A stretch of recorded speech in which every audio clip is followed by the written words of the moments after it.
ఒకవైపు పొదుపు మంత్రం, ఇంకోవైపు ధరల పెంపు. ఎట్లా చూస్తారు సార్ ఇది? ప్రీ ప్లాన్డ్ అనుకోవచ్చా? అనుకోనేది అంతా జరిగింది అనుకోవచ్చా? మాట్లాడారు అనుకోవచ్చా?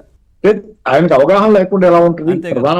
ప్రధానమంత్రిగా ఉమ్, ఆయన స్పష్టంగా అవగాహన ఉంటుంది. ధరలు పెరగబోతున్నాయి, పెరగాల్సిన అవసరం ఉందని ఆయన భావించింది, పెరగబోతుంది అనేది ఆయనకి ఖచ్చితంగా అంచనా ఉంటుంది. ఉమ్, కానీ ఏంటంటే దాని ప్రీ ప్లాన్డ్ అనే మాట వాడటం ఏమి అంత పెద్ద కుట్రలే ఉండవు. కానీ అయితే వాళ్ళ విధానాలు ఆ విధానాలు ఏంటంటే ఇప్పుడు 4 సంవత్సరాలుగా పెరగట్లేదు అనేది మీరు ఇంట్లో చెప్పారు. కానీ అంతకు ముందు 40 సంవత్సరాలకు సరిపడా పెంచుకుంటున్నారు అనేది కూడా కనపడుతుంది.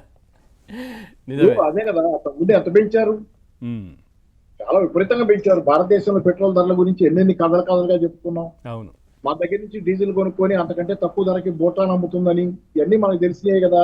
ఎడిటోరియల్స్ లో వచ్చినాయి, ఫైనాన్షియల్ ఎక్స్ప్రెస్ లోనో లేకపోతే సిగ్నల్ స్టాండర్డ్ ఎడిటోరియల్స్ లోనో వచ్చిన డీటెయిల్సే కదా.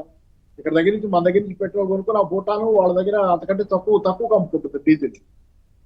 మరి మనం అంతకంటే ఎక్కువ రేటుకి అమ్ముకుంటున్నాం. మనం వాళ్ళకి అమ్మేది తక్కువకి మనమే ఎక్కువ అమ్ముకుంటున్నాం.